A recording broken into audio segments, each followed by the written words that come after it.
Hello viewers, আশা করি তোমরা সকলেই ভালো আছো।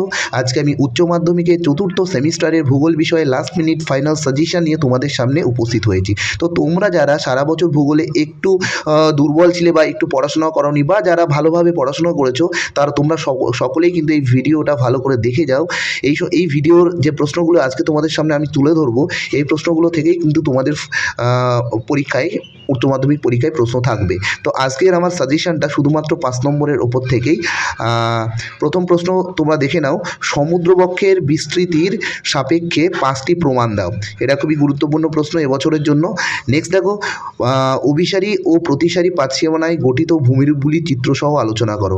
দেখো, এক্ষেত্রে কিন্তু ইন্ডিভিজুয়ালি আলাদা আলাদা কোশ্চেন আসতে পারে, যেমন অভিসারী পাতসীমানায় গঠিত ভূমিরূপগুলি চিত্রসহ আলোচনা করো, কিংবা প্রতিসারী পাতসীমানায় গঠিত ভূমিরূপগুলো চিত্রসহ আলোচনা করো। এই প্রশ্নটা এবছর উচ্চ মাধ্যমিক ভূগোল পরীক্ষার্থীদের জন্য খুবই গুরুত্বপূর্ণ।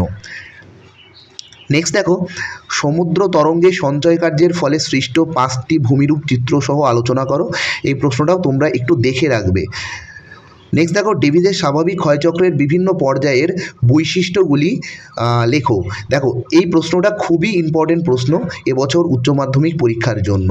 তোমরা খুব ভালোভাবে এই প্রশ্নটা তৈরি করে নেবে।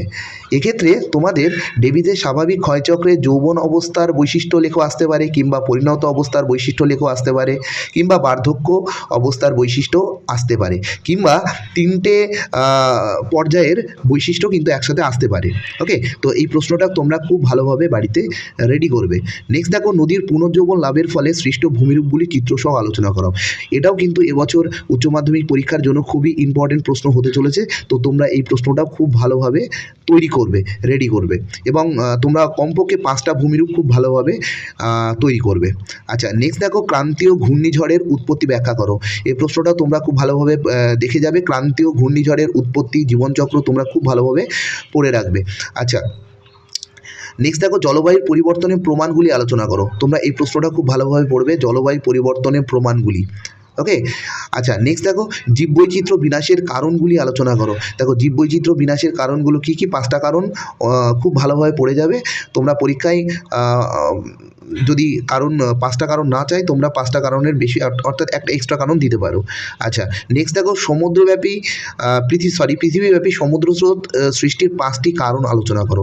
তো সমুদ্র বায়ুমণ্ডল চ্যাপ্টার থেকে তোমরা এই প্রশ্নটা একটুখানি দেখে যেও। তো এই প্রশ্নগুলো তোমরা খুব ভালোভাবে পড়ো। আশা করি এই প্রশ্নগুলোর মধ্য থেকে তোমাদের ফাইনালে একটা 5 নম্বরের প্রশ্ন তোমরা পেয়ে যাবে।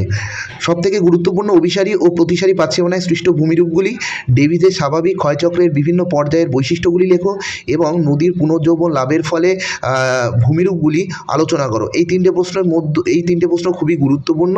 এবং অন্যদিকে জীববৈচিত্র্য বিনাশের কারণ, এই প্রশ্নটাও কিন্তু খুবই গুরুত্বপূর্ণ। তো যারা ভালো রেজাল্ট করবে তারা কিন্তু কখনো এই সাজেশনের উপর নির্ভর করে থাকবে না।